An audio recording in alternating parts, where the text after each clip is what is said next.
Hello! Welcome back po sa channel natin. Today, mag-unbox po tayo nitong Huawei Nova 7 5G.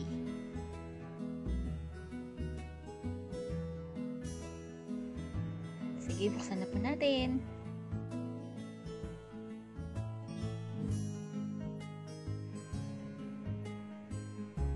Taran! Tingnan niyo po yung box. So chic! Yan, may logo si Huawei. And then yung information po ng phone nasa baba po ng box. Wow! This is our unit.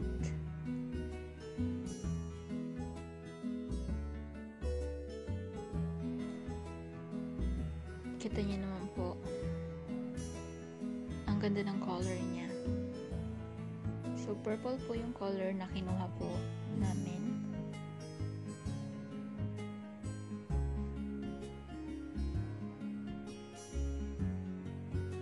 Yan.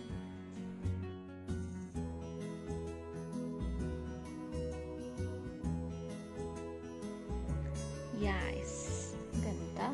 Quad camera na po siya.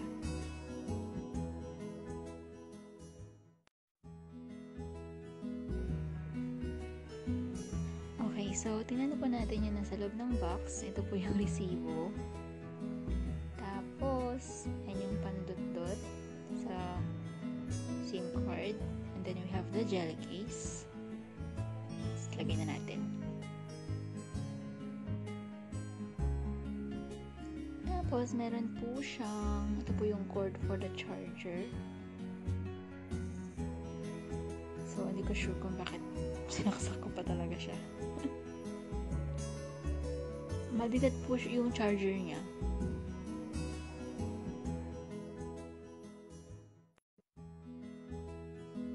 Ito po yung details nung sasaksak.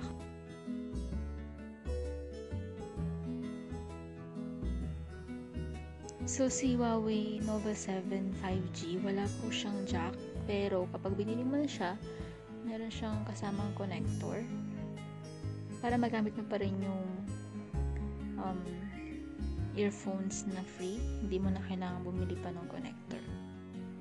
At syempre, gamit yung panutdot, buksan natin yung lagayan ng SIM card. Actually, wala siyang lagayan ng micro SD. SIM card lang talaga, dalawa. So, dual SIM. Pero, 256GB naman na yung phone. So, okay na yun. I think.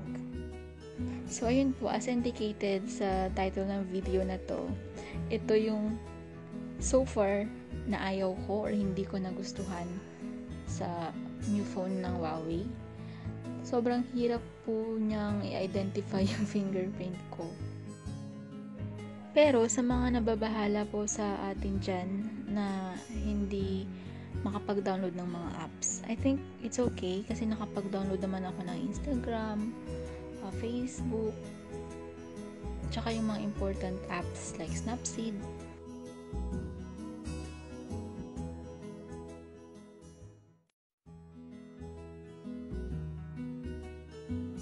Tapos sa camera naman, wala akong masabi, sobrang ganda ng camera niya.